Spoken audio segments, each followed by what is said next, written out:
بسم اللہ الرحمن الرحیم۔ السلام علیکم۔ لاکھوں کروڑوں درود و سلام محمد مصطفیٰ صلی اللہ علیہ وسلم اور آل محمد پر۔ انسان زندگی میں ہر قسم کے حالات کا مقابلہ کر سکتا ہے، یقیناً کرتا بھی ہے۔ زندگی میں جس طرح کے بھی ابہام آتے ہیں انسان مقابلہ کرتا ہے، لیکن بعض سچویشن حالات اس طرح کے ہوتے ہیں جہاں پہ انسان کمزور ہو جاتا ہے۔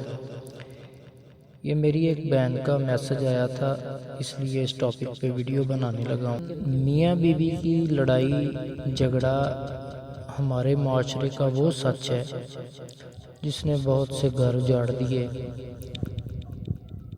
ان چیزوں کو انسان جب فیس کرتا ہے تو بہت کمزور ہو جاتا ہے۔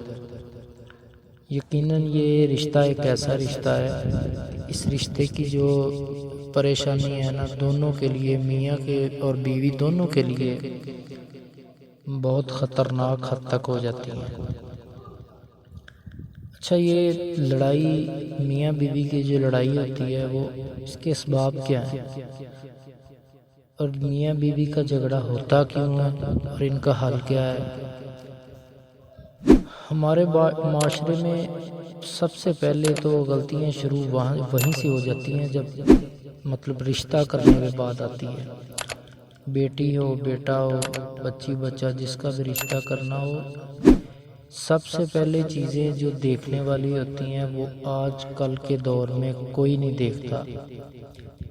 دیکھنے والی کیا ہوتی ہیں؟ جس بچی کا یا بچے کا رشتہ دیکھنا ہے وہ اگلے بندے کا ماحول گھر کا کس طرح کا ہے، ان کا رہن سہن کس طرح کا ہے، آیا کہ لڑکی کی طبیعت کیسی ہے، مطلب ان کی ذہن ملتا ہے، ان کے گھر کا ماحول کیسا ہے۔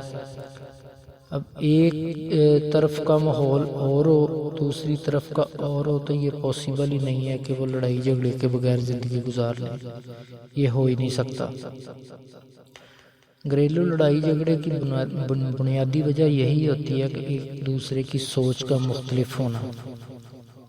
جب ایک دوسرے کی سوچ ہی مختلف ہونی ہے تو اس کا نقصان کئی زندگیوں پر پڑتا ہے۔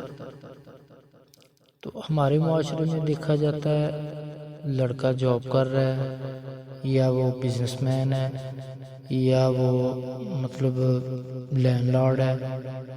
ہماری بیٹی جو ہے، ہم نے اپنی بیٹی کو ہر آسائش دے دی ہے، ہر چیز لے کے دے دی ہے، گھر لے دیا ہے، گاڑی لے دی ہے، زندگی کی ساری ضرورتیں اس کی پوری کر دی ہیں جو اس کے استعمال میں آنی ہے۔ نہیں تو وہ بچی نے زندگی جو ہے وہ چیزوں کے ساتھ گزارنی ہے۔ زندگی تو لڑکے نے گزارنی ہے لڑکی کے ساتھ، اور لڑکی نے گزارنی ہے اپنے شوہر کے ساتھ۔ جب ان کا ذہن ہی ایک نہیں ہوگا تو وہ سامان جو ہے وہ کیا کرے گا ادھر۔ یہ بات سمجھنے کی ضرورت ہے، اور خاص طور پہ جو والدین ہیں ان کا سب سے اہم رول ان کا ہوتا ہے، اور سبھی والدین سے یہ گزارش ہے، بیٹی ہو بیٹا ہو، یہ بات ان کے دماغ پہلے اپنے ذہن میں ڈالے، پھر ان کے ذہن میں ڈالے جو زندگی کے بڑے اہم فیصلے ہوتے ہیں تو یہ سوچ سمجھ کے کیا کریں۔ اللہ کے نبی صلی اللہ علیہ وسلم کی زندگی کے بارے میں پڑھیں، دیکھیں آپ صلی اللہ علیہ وسلم نے کن رشتوں کو کتنی اہمیت دی ہے۔ ہر رشتے کو جتنی اہمیت بنتی ہے آپ صلی اللہ علیہ وسلم نے اتنی عزت اور اتنی اہمیت اس رشتے کو دی ہے۔ اللہ کے نبی صلی اللہ علیہ وسلم سے بڑھ کر کون عزت دینے والا ہے؟ تو آپ صلی اللہ علیہ وسلم اخلاقیات اتنے اعلیٰ ظرف تھے، تو ان چیزوں کو زندگی میں کیوں نہیں لاتے؟ ان ساری باتوں کا، ساری چیزوں کا حل یہی ہے، اپنے گھروں میں دین لے کر آئیں، اللہ کی کتاب اور اللہ کے نبی صلی اللہ علیہ وسلم کا دین اپنی زندگیوں میں شامل کریں۔ انشاءاللہ گھروں میں لڑائیاں بھی ختم ہوگی، ایک دوسرے کی باتیں بھی برداشت ہوگی، رشتوں کو عزت بھی ملے گی۔ ہمارے معاشروں میں اکثر ایسے ہوتا ہے کہ بندہ باہر بڑی رسپیکٹ ہے اس کی اور وہ بڑی ٹھاٹ پاٹ والا بندہ ہے، بڑا اثر و رسوخ والا بندہ ہے، لیکن وہ گھر میں آ کے اتنا بد اخلاق اور بد زبان ہو جاتا ہے۔